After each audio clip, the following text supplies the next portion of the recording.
नमस्कार साथियों।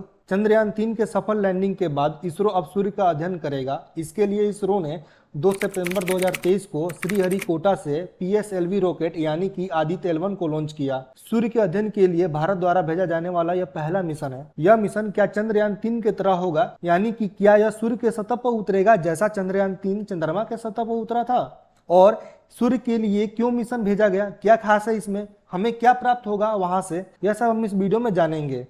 अब ध्यान दीजिएगा, आदित्य-L1 जो अपने नाम से ही बहुत कुछ बता देता है इस मिशन के बारे में। यहाँ पर आदित्य का मतलब सूर्य या सूर्य देवता, जो कि सूर्य का प्रतिनिधित्व करने वाले प्रसिद्ध हिंदू देवता कहलाते हैं। और दूसरा, आदित्य-L1 में यह L1 पदनाम लैग्रेंज बिंदु को दर्शाता है, जो बीच में स्थित सटीक स्थान को दर्शाता है। यानी कि लैग्रेंज बिंदु अंतरिक्ष में स्थित वह स्थान है जहाँ भेजी गई वस्तुएं वहीं रुक जाती है।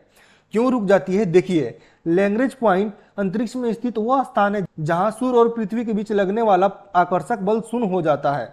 आसान भाषा में समझे इसे तो कोई भी मास युक्त बॉडीज जिसमें भी द्रव्यमान हो, उसके पास अपना गुरुत्वाकर्षण बल होता है, ग्रेविटेशनल फोर्स होता है।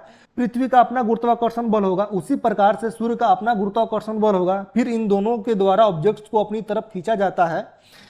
तो माना जाता है कि जब इन दोनों के द्वारा बल लगाने जाने पर कहीं एक जगह जाकर बैलेंस हो जाता है, उसी को लैग्रेंज पॉइंट कहते हैं।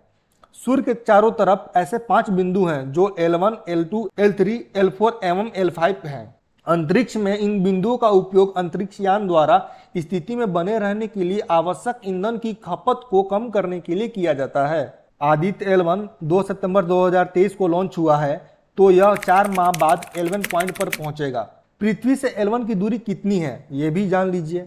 पृथ्वी से सूर्य की दूरी का लगभग 1% है। यह जो आदित्य-L1 मिशन है, यह पृथ्वी से 15 लाख किलोमीटर दूर जा रहा है, लेकिन पृथ्वी से सूर्य की दूरी तो 15 करोड़ किलोमीटर है, इसलिए यह सूर्य के सतह पर लैंड नहीं करेगा। यहाँ पर यह क्लियर होता है, यह दूर रहकर सूर्य का अध्ययन करेगा। अब आपके दिमाग में यह प्रश्न बन रहा होगा कि हम आदित्य-L1 को 15 लाख किलोमीटर दूर क्यों भेज रहे हैं? तो बने रहिए इस वीडियो में अंत तक, आपको सब पता चलेगा।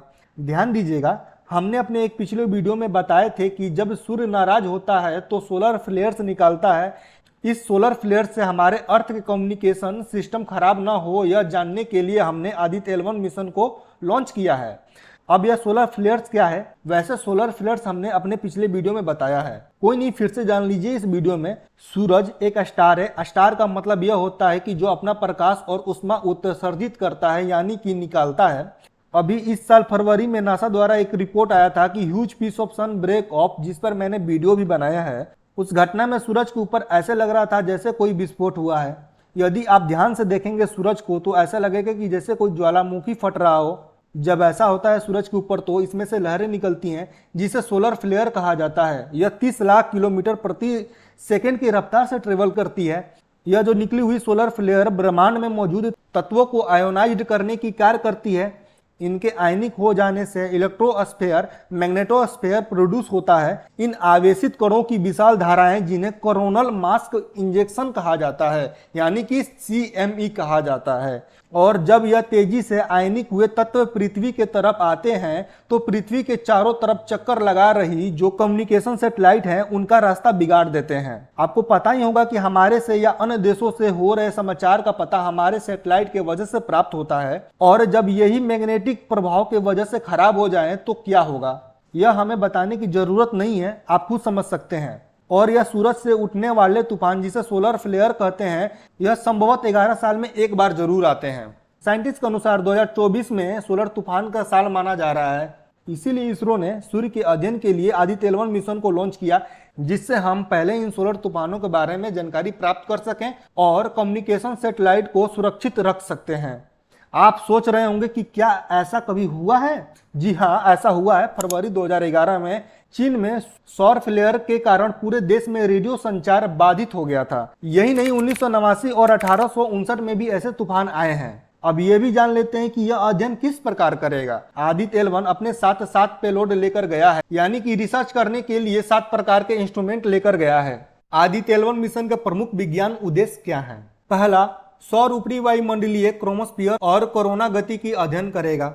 दूसरा, क्रोमोस्फेरिक और कोरोनल तापन, आंशिक रूप से आयनिक प्लाज्मा की भौतिकी, कोरोनल मास इंजेक्शन की शुरुआत और फ्लेयर्स का अध्ययन करेगा। तीसरा, सूर्य से कण की गतिशीलता के अध्ययन के लिए डेटा प्रदान करने वाला यथावस्थित कण और प्लाज्मा वातावरण का परीक्षण करेगा।